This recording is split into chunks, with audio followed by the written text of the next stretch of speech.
Just কল্পনা করতে পারবেন না, মানুষের কানের পর্দা ফেটে যাচ্ছিল। জিনিসটা আমি জাস্ট 5 সেকেন্ডের মধ্যে দেখি এখানে এসে পড়ছে।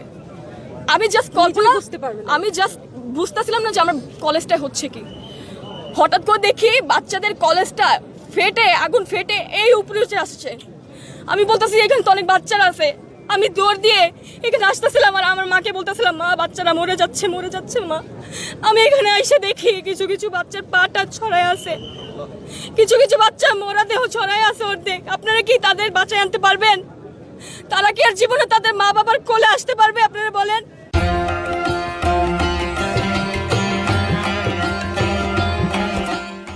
কালকে এখানে আমাদের একটা সময় ছুটি হয়, মনে করেন 12:40 বা 50-এর দিকে এখানে হয়তো এই ধ্বংসটা হয়েছে। তো আমি যখন সামনের দিকে আসি অনেক বাচ্চাদের মরদেহ আমি সবসময় ফোনে দেখছি, খবরে দেখছি। আমি কখনো কল্পনা করি না যে চোখের সামনে আমাকে এইগুলো দেখতে হবে।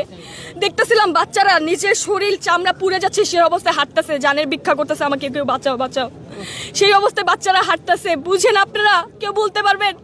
বড়রা যখন মারা যায়, হ্যাঁ ওইটা একটু হলেও কম কষ্ট লাগে, কিন্তু ছোট ছোট যে বাচ্চারা মারা গেছে। কিন্তু আপনারাও জানেন যে বিমান যে ধ্বংস হয়েছে তার ভিতরে কত ধরনের ইঞ্জিন থাকে, কত কেমিক্যাল বা অনেক পুরাতন, প্লাস কত ধরনের ইঞ্জিন বা কত কিছু থাকে, আপনারাও জানেন, তাই না?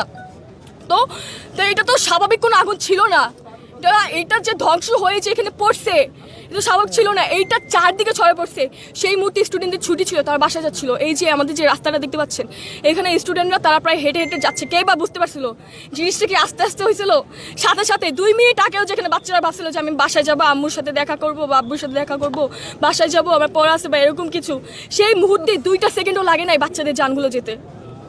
আপনারা কি বলতে পারবেন এই ধরনের এরিয়াতে কেন এইগুলো প্রশিক্ষণ দেওয়া হয়?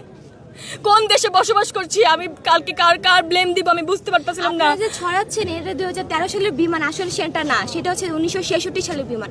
এত ফেক